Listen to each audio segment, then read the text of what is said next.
I do feel like you're like, hi, it is us again, with more again opinions about the Women's Prize. Hi everyone, I'm with Anna again because we've come to the end of the road talking about the Women's Prize for fiction this year, this season. It feels like it's going through a season like that, talking about the prize. But it's been so much fun following it and discussing it in depth because so I'll just like say from right off that like one of the things I really appreciate about doing all of this, because when I first came to UK and was following what was the Orange Prize then and then became the Bellies Prize and now it's just the Women's Prize, is you know that I was just reading all these books on my own, thinking about them and but didn't really discuss them with anyone that much. Like I had one or two friends that would maybe read one or two, and even then, you know, didn't have the opinions all that much. So it's been so great discussing it with Anna, like really in depth, and but also getting all of your opinions as well, all the comments you've been leaving and the emails you've been sending and talking about it on social media. And so, you know, it just makes it more of an event and a community event. I feel the same though. It's really fun getting involved. Also, Eric makes me a much better reader. It gives me a much more discipline and focus than my usual reading. Try to be very like regimental and like here's all these books that we to read, and, but not hopefully in like a way, you know, that detracts from the fun of like the reading experience. Not at all. You know, it just means I get more read. So we're gonna talk about the shortlist now that we've, you know, had time to digest all of the books on the shortlist, because, you know, we were quite surprised if you watched our reaction video to the shortlist, because we were far off from what we thought it would be, and I've had a bit more time to reflect now. So we'll be talking about the shortlist, but also a bit about like prizes in general and how we feel about book prizes, and then our sort of projected or predicted or who we want to win the prize. Although, I think we're in no sort of place to say who might win, because my favourite and my prediction are different as well. Right, yeah. And probably be the same for me as well. As the end of the last video we made, I hadn't read My Sister the Serial Killer at all, and now have read that. Yes. And was sort of hoping in a way that my opinion of it, I would suddenly discover like, oh, this is the most brilliant book ever, and yes, this should definitely win, and what has everyone been talking about? But actually, I sort of roughly agree with the general opinion so far that it's a really good novel. It's a great debut, really skillfully written, and hugely enjoyable to read. But I don't know if there's all of that much more from it. But you know what? Because there's been so many people saying, you know, that this book or like Ghost Wall or Lost Children Archive should have been on the shortlist over My Sister the Serial Killer. But I sort of feel now that I'm glad that it worked out this way, because I'm not sure I would have got around to reading this novel otherwise. And now it being on the shortlist has pushed me to read it, and so I'm really happy that it's there. So like in terms of my own personal reading journey, I'm glad that the prize like gave me that to read, because I did hugely enjoy it. It's a really great novel, and it pushed me to read it, whereas I don't know if I would have otherwise. So I mean, and we're going to talk about like that idea of what a prize is for, and I think that like kind of touches on it's a really murky's too negative a word, but it is a funny old thing, isn't it? Because they're so subjective, and I feel for this book a bit, because I feel like it's ended up having the focus of people's, and to be fair, in our reaction video, you know, I was very like, why would you have this over? And I still like, personally, I still think, you know, those books on the long list I do think are better or have more sort of going on. But that doesn't mean that I didn't enjoy this book. It's more just if you were a judge on the prize, these are the decisions you would make. If I'd read this out of the context of the prize, I would have, well, I mean, even within the context of the prize, would very happily recommend it. And I also think it's interesting, this one, I do keep seeing people on Twitter say that how much they enjoyed this. And I saw a thread, I can't remember who it was, the Women's Prize retweeted a thread of somebody that I don't know that had read all 6, and this was their favourite. Although their taste was basically opposite to mine. as in they had the 6 books. Right. the ones I loved they didn't like, and the ones I didn't get on so well. So, but that, I mean, that's part of it, isn't it? It's part of personal taste. And and it's funny because when we started making these videos, I was like this is like our sports competition that we can all get behind. But actually, book prizes and sports competitions are completely different in a way, because in sports competitions you have like somebody. Sports competitions isn't that's not what people who watch them call them, is it? Sports competitions. I don't know what do they call them? I don't know. That games, like matches, tournaments. Yeah, sports tournaments. That's a better term. And clearly, I don't know sports. I don't know what I'm talking about. But in sports competitions and tournaments, you have competing teams, and they make a number of goals, and the person who gets the ball in the goal the most, they win the whole tournament. That's how it works, isn't it? I don't know. But obviously with book prizes, it's all subjective, and it's down to personal taste. And so, there can't be like a clear winner.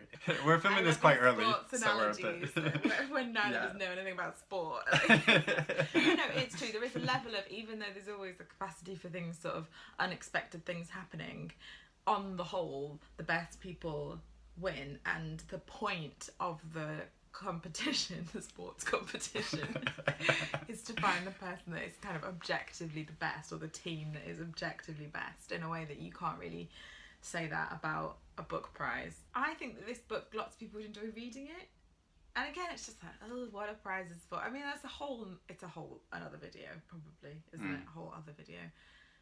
What are prizes for? What is this prize specifically for? They all do tend to have very vague general parameters of about what they are trying to celebrate. So for me, it just doesn't have the layers. And I've heard people talk about, that it's saying things about sisterhood and it absolutely is. But for me, I'm not sure that it was saying anything nuanced / different about things to do with, say, sisterhood or beauty. And I thought what it was saying was interesting and well explored, but it didn't make me think about anything differently, I suppose. Right, and actually, I suppose when it comes down to it, for me, prizes, I do prefer books to win that make me think differently, either about writing and fiction as a form, or about the subject matter that they are writing about.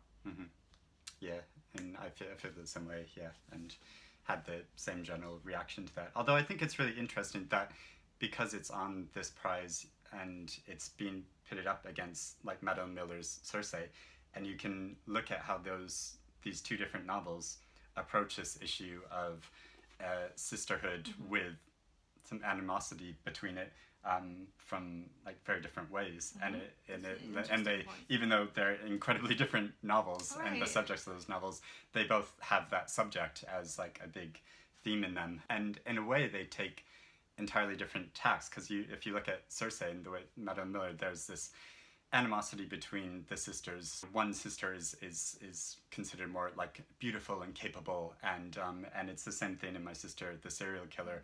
But in Circe, there's that animosity is all out there in the open, and they're like openly bickering, and there's a hierarchy between the sisters. But in My Sister, the Serial Killer, they're openly very convivial to each other and supportive of each other. But then through the man that they're both interested in, we hear reports from the man about what the other sister said, and it's almost this like sly trying to undermine each other, and I thought that was an interesting suspenseful part of that story of how much was it the sisters saying things about each other, and how much was it the man trying to manipulate them. So I do like that about the prize, that it's like paired these books against each other, that I wouldn't have thought to pair these books with each other, but since they're both on the shortlist for this prize, I'm looking them against each other, and if they explore similar subjects, then the different ways that they approach it. Yeah. For me as well, the book, I was expecting it to end. There's only really 2 paths it could have taken, and perhaps this is unfair of me.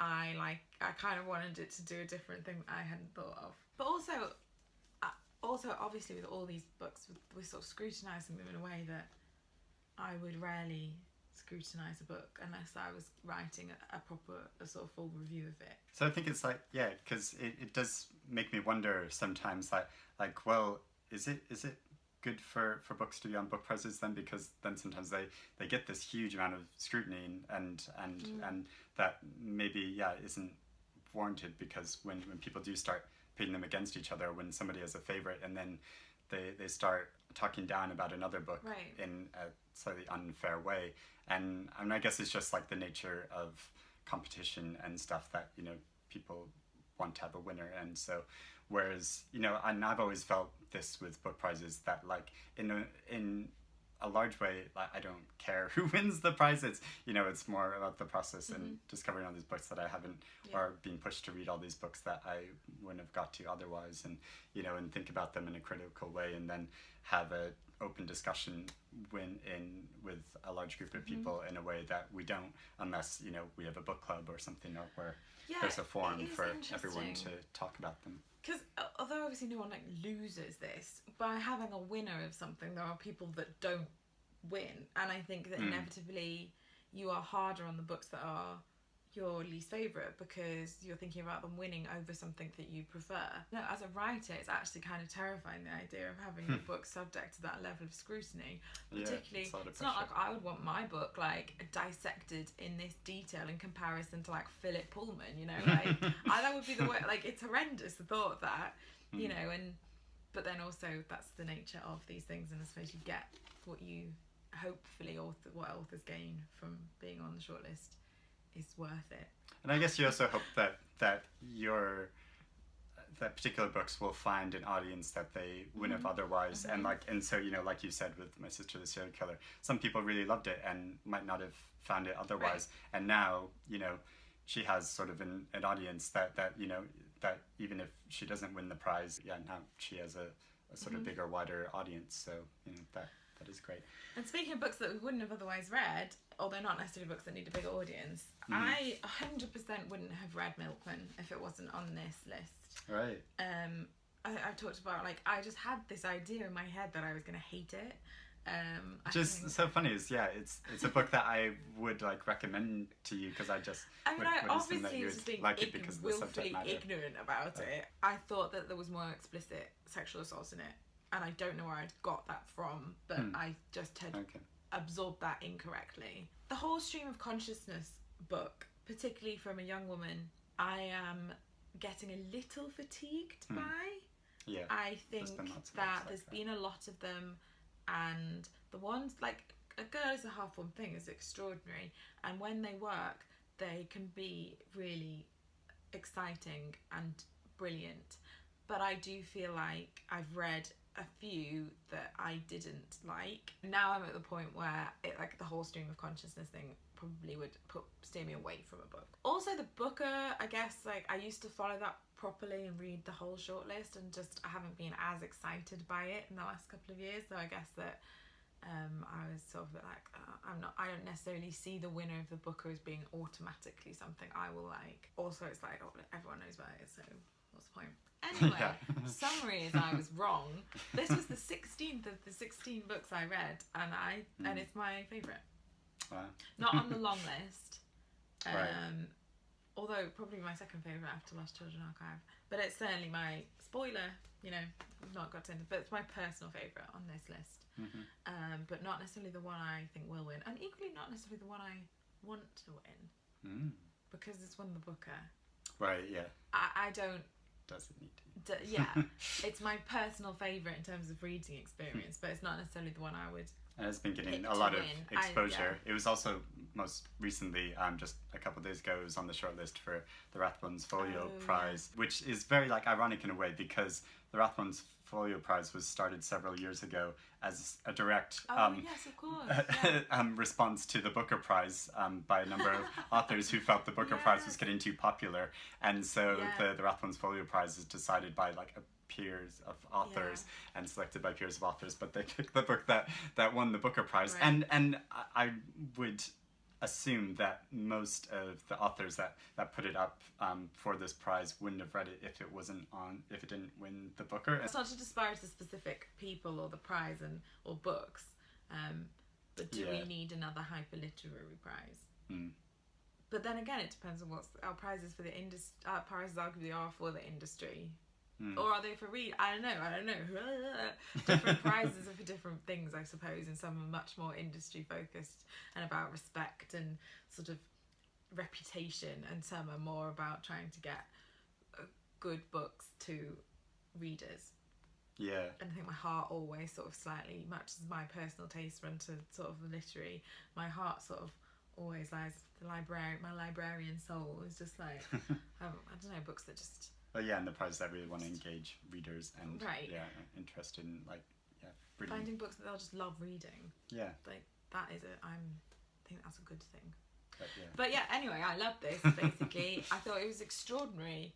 I've not got really anything new to say. I finished it since we last filmed, but hasn't changed my opinion. If anything, reinforced my opinion. I thought that the ending was so cleverly done, and again, this was a book I just didn't know where it was going, and I just really enjoyed. Like I felt like I was in really safe hands. I felt like the author knew exactly what they were doing, but I didn't know what they were doing, and that's just, I enjoy that. And I enjoy an ending that is just feels very right for the book without it being very obvious.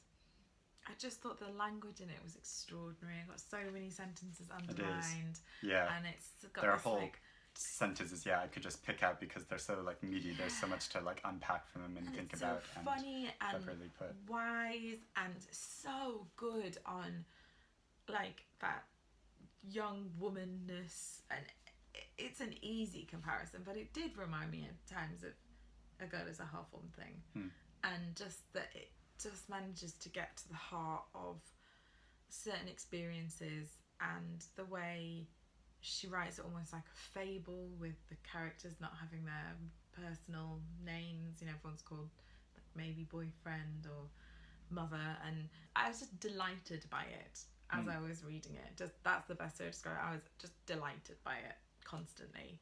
Like as a reader, just thought it was brilliant. So I actually going to have 3 books because this is my personal favourite, but I'm going to have a different one that I want to win and a different one that I think will win. Yeah.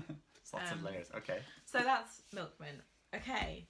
So the others we sort of talked about. Yeah, I mean, although I was thinking a bit more about The Silence of the Girls and how there were like passages. I mean, you'd pointed this out already. How she doesn't even though it becomes a story more about Achilles, and at one point even goes over to his point of view and doesn't shirk from pointing out that what the women were going through was a lot more horrific, and and that the men essentially had a free choice in what they were doing, whereas the women were slaves. She does point that out explicitly, and part of, I think, the pleasure of getting the perspective on Achilles through her perspective is that she slightly like undermines him or can make these like funny observations about him in a way that you wouldn't get if it was just like his tale, because there's one line which I thought was like really hilarious. Her perspective on Achilles is, she says, "No girl ever dressed more carefully for her wedding day than Achilles for the battlefield." And I thought that was such a funny way of like looking at this sort of like posturing warlike attitude and masculinity that Achilles inhabited. I thought there were like a number of things about the novel that were quite like funny and clever like that, but I do still take your point and probably agree with you. I think you sort of like changed my point of view that she was trying to have it like both ways of critiquing this sort of society, but then like completely playing into and talking about these figures that have already been celebrated and talked about a lot, whereas really I would have rather just been in the room with her on her own, thinking about her own thoughts and fantasies and ambitions and her own complex inner life, rather than have it be so much about her perspective. Yeah, and actually her perspective on Achilles didn't bother me so much as how much time was spent with Achilles from his sort of like, it's third person, but from his point of view. Yeah.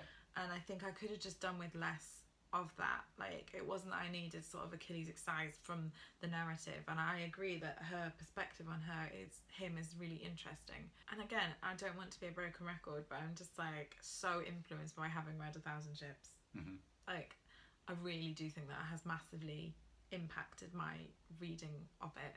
And I guess just the Silence of the Girls, so I kind of wanted to take out the third person stuff about Achilles and have the ending of this almost as the midway point.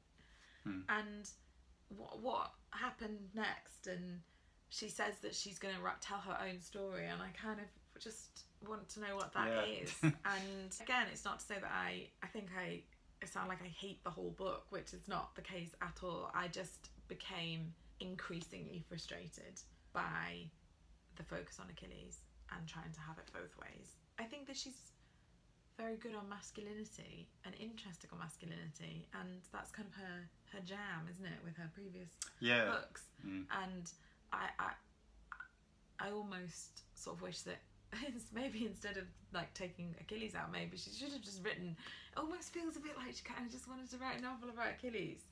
And I kind of almost would rather have read that. Like, again, it comes down to that, like, I sort of wanted it to be a bit more one thing or the other. Right, yeah. So I still sort of feel that Silence of the Girls, and I mean, it's impossible not to compare it to like Circe, and my personal preference is for Circe, because even though, you know, I felt like it did have that problem where she was marching through all these different mythologies and trying to pack them all in, it still felt so much from her perspective, and I just felt totally with her.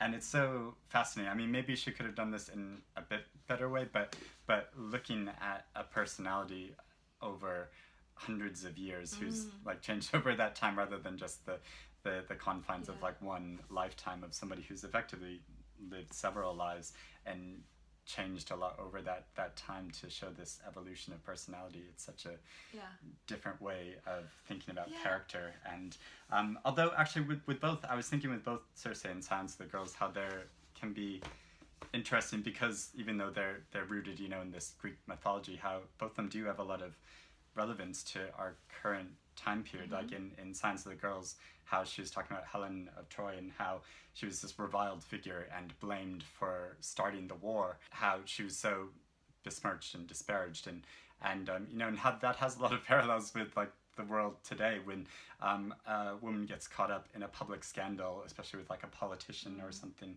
and how she's completely reviled and all the blame is placed upon her.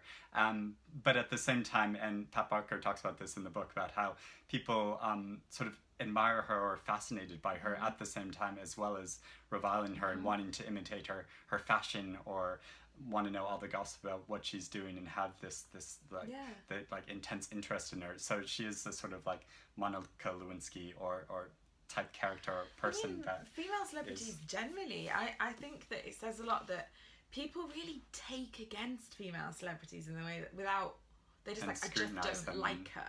Like, I feel like I know so many people who are like, I just don't like her, in a way that I feel like male celebrities often have to like do something wrong, as in, or be annoying to get that level of dislike. Whereas I can like list like people just, there's so many female actresses particularly, people just like, I just don't like them. Yeah, right. Like people like Keira Knightley, people just hate her. And like, whereas people wouldn't put a lot of like male celebrities up to the same standards. There's a vitriol behind people's dislike of certain female celebrities that's just like, and yet they're obsessed with them. Yeah. I mean, or it's you really think of nasty. like Meghan Markle, even at the moment, like people are obsessed. The people who hate her are obsessed with her, and like that's obviously, there's a race element there as well, or a massive race element there. But just that like obsession with people that you hate, or the majority of people that vitriol is directed at is women. Yeah. Like, I can't think of any male celebrities that have that like visceral hatred directed at them for no reason. I also just want to say with Circe, the whole like kind of idea of like cramming a lot in, for me that just changes it from a book that I love to a book I really, really liked. It isn't sort of like a massive, I think you just really sort of articulated that, because the first half of the book I thought was just extraordinary, and then by the end I was sort of ended up feeling a bit like, oh, I thought I was going to have more, I thought I was going to love it, and I think you just really articulated why that feeling kind of came in a little bit towards the end. Also, comparing these two, a lot of this is just personal taste. I just prefer Miller's style of writing to Barker's style of writing I think so. I do as well, yeah. And that is absolutely a personal preference thing. I tend to go for slightly more lyrical writing rather than sort of sparse, I don't know, that's massive top level summaries, but just on the whole I prefer Miller's style of writing. The style of writing that's so packed with emotion too, and I think she really expresses and talks about emotions and feelings in a way that Pat Barker doesn't as much. And it's just, again, what your preferences are, because obviously Pat Barker's a very good writer. These two, which are also sort of like a natural pairing, and again we've talked about both of these books before. Although I hadn't finished Ordinary People one, by the time we finished it, and I had finished it and felt I think even more conflicted and negative towards it after I finished it, because of the weird thing that happens towards the end of this. Dee Dee on her BookTube channel, Brown Girl Reading, she absolutely hated this aspect of the book, how there towards the end of the book a sort of slightly supernatural element is introduced to it, or is it all the way through the book. Well, it's suggested, but then it comes really comes to a head, at a particular point in the book, and I mean, I read in a way which just felt I don't know, I just felt like there were suggestions of it throughout the book, but then when it came to it, it took over the narrative in a bit, in a way that felt really unnatural and out of place with the rest of That's so the interesting writing that was style. your feeling, because I totally recognise that element, actually that would be my sort of only real criticism of the book, that I didn't hate it, but I didn't think it was necessarily needed, or I think it could have been more less, is it magic, is it not, and more just it's in the character's head. But when I think back on it and you talk about it as this sort of coming to a head, I'm in my memory of the book, that's really not present at all.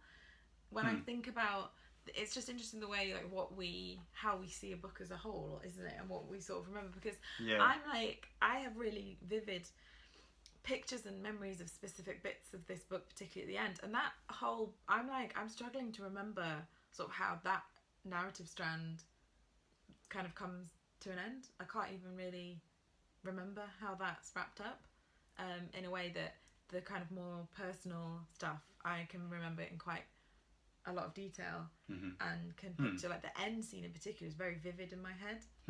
That is really interesting, because it does completely stand out for me, because it feels like it became so visual in my head. It really felt like typical horror or thriller movie, of supernatural horror movie of possession, probably just in her head, in a reflection of her the pressure she was feeling in this relationship and situation in her life that she wasn't happy with anymore. But it just stood out to me as just so odd and weird and interesting.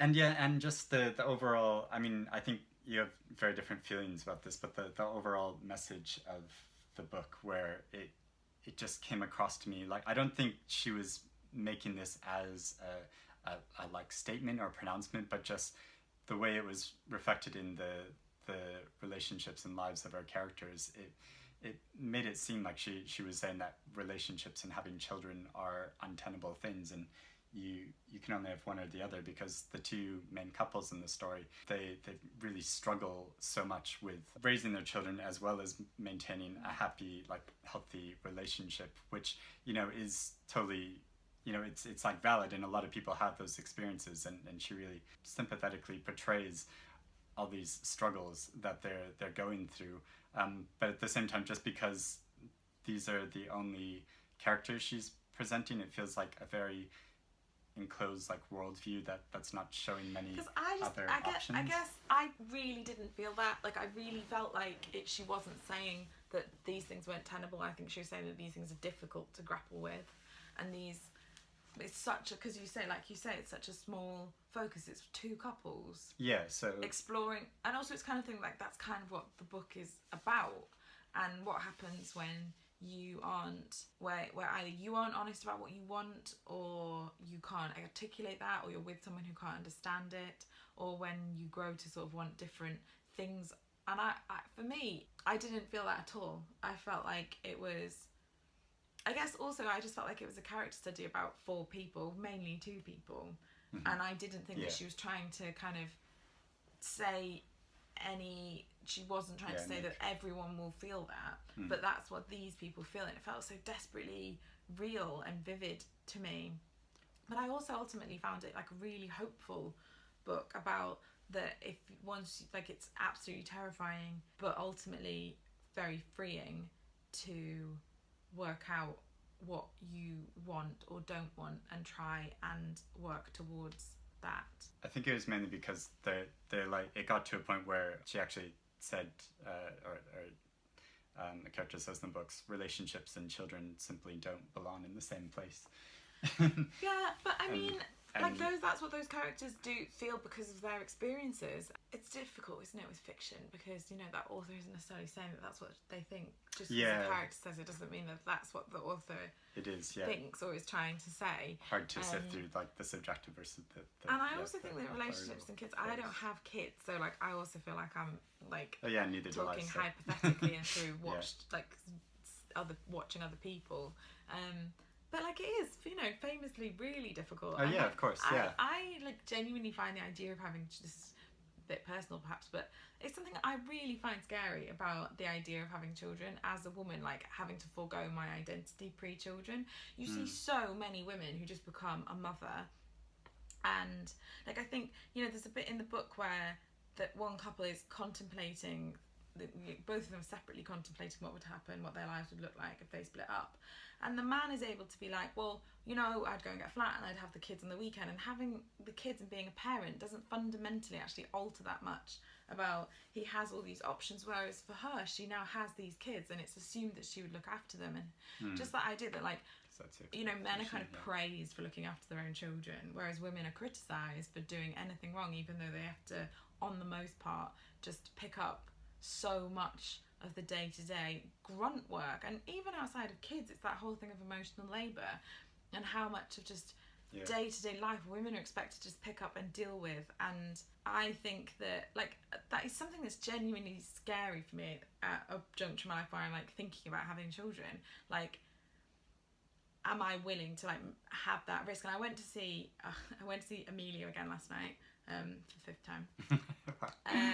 And there's a bit in it where she talks about having children, and she talks about how the character is talking about how she feels the loss but also the gain of having children, and like that idea that it's okay to say that, she's like, you know, your life changes and it will never be the same, and you give something away and it is a loss.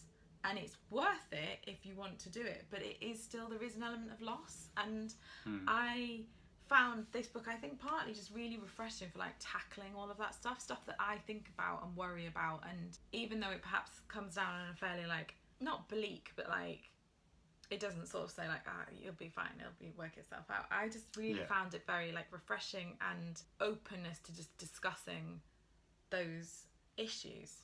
Yeah, and that's so interesting because I just had a very different perspective reading it, and you know, and that's not to say I didn't not enjoy reading it, even though I thought the, like, density of detail was, like, a bit much, but like the actual reading process of it, I really enjoyed it. And it's more just like this, it's, you know, what you sort of walk away from a book thinking and feeling about it, and that's the overall feeling I had that it was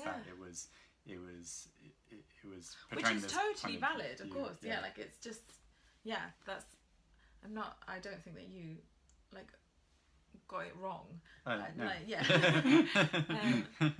It is, and it's interesting how we end up when you finish a book. Yes, you can sort of dissect it, but you do ultimately, so much of reading is just you come away with this sort of nebulous feeling about a book that's actually sometimes quite hard to pick apart where those feelings are coming from, and you just sort of have this, and pick about what's personal and what's sort of your analytical sense of what and how much they intersect, and whether your personal has to be valid, but if that's affecting the way you're judging the rest of the book, it's, I don't know, it's really interesting, isn't it? Reading, hey, like. But but it can also be frustrating at some points when people do take the stance of like, well, that's how I personally felt about it, and so that can be criticized in a way. Right. Whereas it feels like, well, it when people can take their personal feelings about a book so much to heart that it becomes this like enclosure that they're not willing to view the book from any other perspectives, and and so I mean I just really enjoy having my own point of view about a book interrogated in that way, because it doesn't take away from that initial reaction I had to a book. It more just like adds to it as like a complex experience that and especially if I go back and reread a book, then I can say like, oh yeah, actually I can see it slightly from a different perspective, and like and that's probably to say with like all these books, if I reread them all, I'd probably have very different feelings about all of them. I mean, I feel like some of them in particular I would be interested, for endless time to reread books for this purpose. If anyone wants to sponsor us for 3 months to go away and like reread all these books the and dream. be in some nice little reading cottage somewhere. Yes. And also the Diane Evans, I just really like her writing, and I get that it is quite descriptive, but I just I feel like I could read her describe anything in detail for pages and pages. It just worked for me, and personally it was up my street.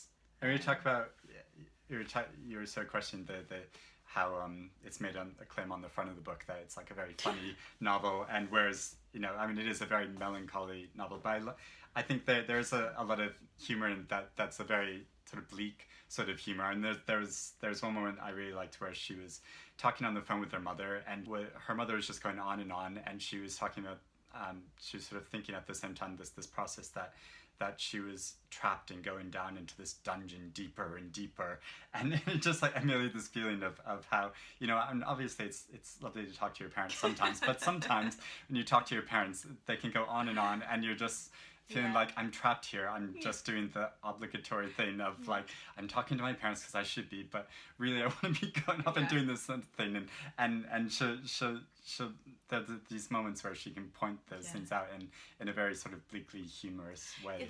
I would say it's not that it's not funny, but it is quite a dark humour, and it is a subtle humour as well. It's not like lols and like jokes, but I do think hilariously entertaining is misleading. I wouldn't describe it as that. So the only one we haven't really talked about now is American Marriage. I mean, I feel like we both had read this, and my feelings still stand, and I think this is my prediction. I think this is going to win. And I'm really torn between that or I think that or Milkman. Oh really? One, yeah. I think. I mean, I would be delighted if Milkman won, but I do think that it won't. I think because it won the Booker, and I also feel I don't think that's going to stop it. I feel though like it won't take it out of the running, because obviously it would be perverse to shortlist a book that hasn't got any chance of winning because of a previous prize that it's won. But I think that it's just like, if it's a tight contest, it might tip the scales. I also think, looking at the shortlist as a whole, I think it's fair to say it's the most literary book, the most dense sort of. Yeah. And I think that the shortlist on a whole doesn't seem to be, if I was making massive assumptions about the tastes of the judges, I would say that that's not necessarily representative. I'm not sure I can see them all agreeing on that. Yeah, that's interesting actually, because I can see everyone agreeing on this. Yeah, I think because of the shortlist they come up with, that's a really good point. I think they would be more inclined to go that way. Of course, it's like ridiculous trying to guess what the judges' taste might be. No, and we don't know how it was decided, and you never know with prizes. Yeah. Whether it's like a genuine group decision, whether there's been bargaining, you're like, well, can we have that one? I'll sacrifice this one if we can have that one, or I've judged a couple of book prizes, and they were very different experiences in terms of how we reached how we reached a decision. Yeah, it's the same with me, and I've judged a couple of different prizes as well, and one of them, there was like a clear unanimous winner, everyone agreed, and then another prize where like people really didn't agree. So it's always makes it curious as readers of following a prize. You want to know what was going on in the judges' shows and all the discussions that must have happened, or even if there was, because I mean, since we have that experience knowing judging a book prize, like it can be an uneven experience as well. There can be more contributions from some judges who are really invested in it and really think about it, and other judges who don't treat it as seriously. And obviously not making any assumptions about this prize, because I have no idea what the judges were. You like just don't know, isn't it? Like you can't. Yeah, you just don't it's know. Totally uncertain. And also just how people are choosing to interpret criteria, and then again, are people going on that like nebulous gut feeling about a book, or because sometimes your sort of gut feeling about a book could be really positive despite the fact that you can pick it apart and recognize its weaknesses, and equally sometimes a book you can recognize its technical strengths and still just not have that like gut reaction that you love it. And what do you value more? It's difficult judging prizes because criteria are vague, people are different, tastes are different. Like it's I've loved judging prizes, but it's been the first prize I judged, it was much harder than I was expecting. So I've judged the Blue Peter Prize and the Costa, and the Blue Peter Prize, there was some books that I thought were like shoo-ins, and the other judges didn't like them at all. And equally there's books where I thought we would just be able to put to one side straight away that our judge was really fighting for. And I was expecting not to all agree, but I wasn't really expecting. I thought there was some that were like, well, obviously this is brilliant, or obviously this doesn't quite work, and that just there was no guarantees. So who knows really? But I think that that's part of the reason I think that this is my prediction, because I do think that this is the sort of book that you can get behind. It's very good in a sort of I don't mean this sounds like such a slight to say it's non-controversially good, but I mean like its strengths are very apparent and hard to argue with, I would say.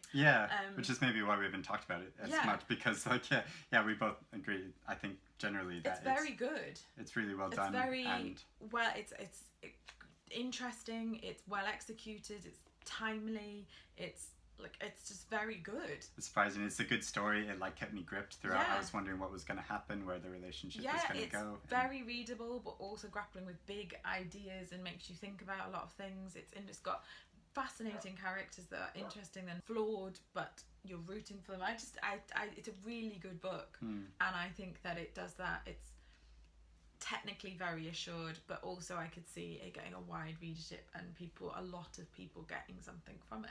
Yeah, I think you've brought me around. And convinced me that it probably does have a very good chance of winning. I think when I look at any of the other, it's also like I'm not sure I can see the others winning in a way that this just, I don't know, this again, this is, and also this is one of my, I really, really thought this was excellent.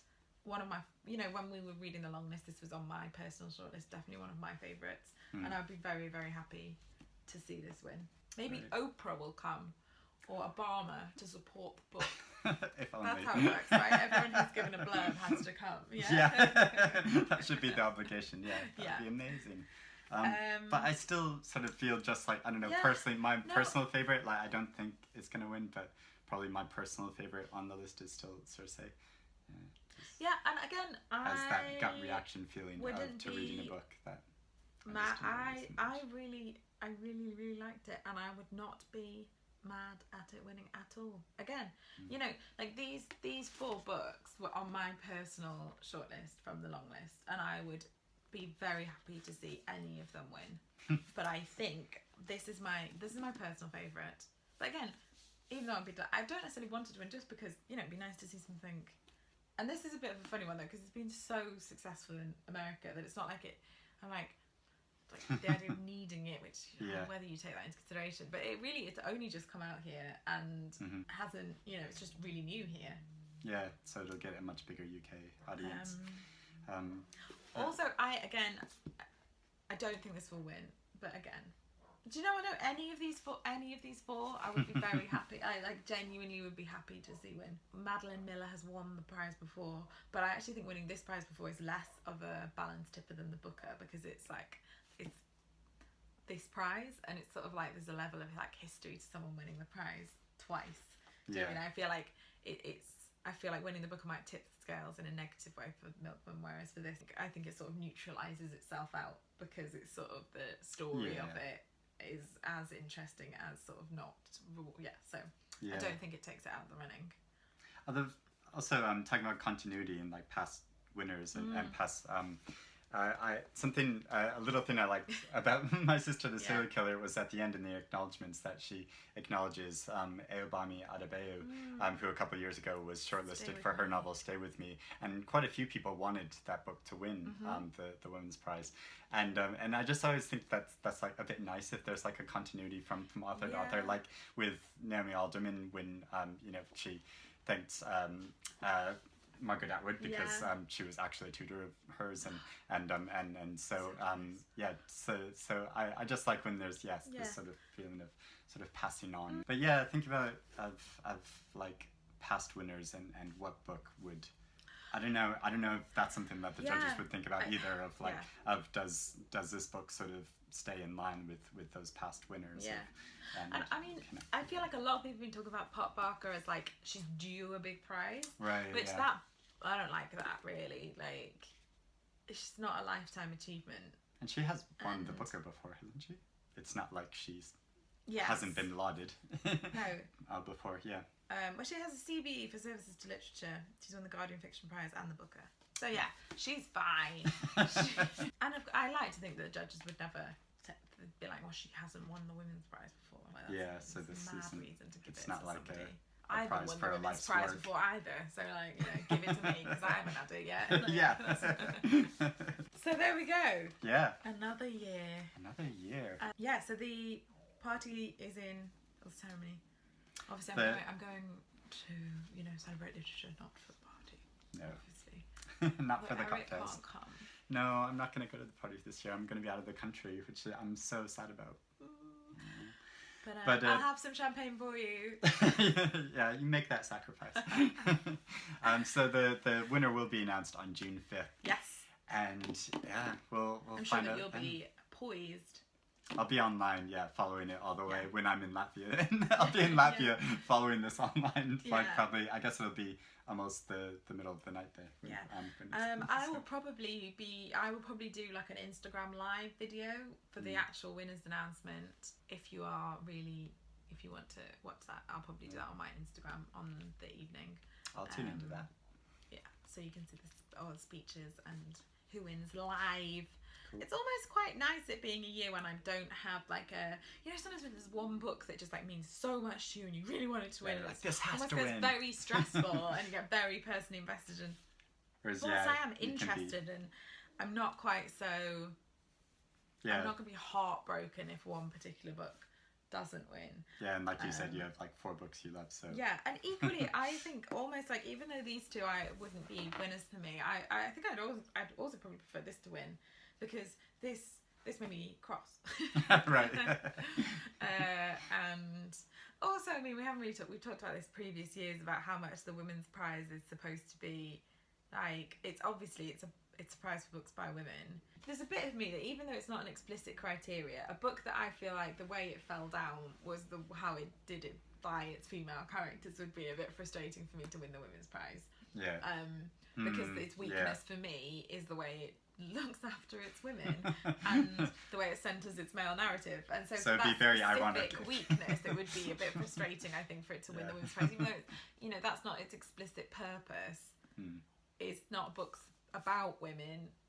But it is sort of packaged but that then way. That element would, I think, that would be the main reason that I would sort of be like, really? Like, but again, I wouldn't be like, because this at least, I think this is well executed and does have interesting things to say about women, even if it's sort of not doing quite as much for me as some of the other books.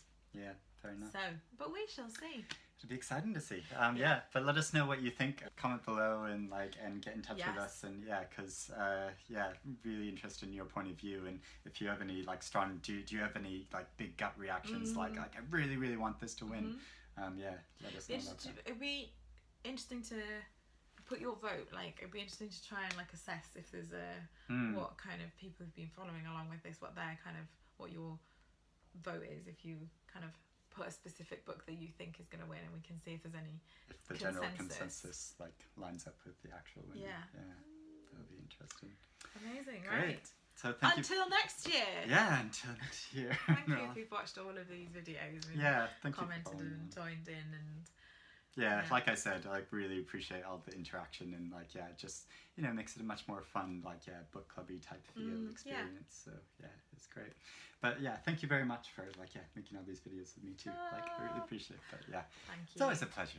We have fun. Yeah, we can talk about books endlessly. Yes, as you probably as realised. you can tell. So thank you for watching and speak to you again soon. Bye. Bye.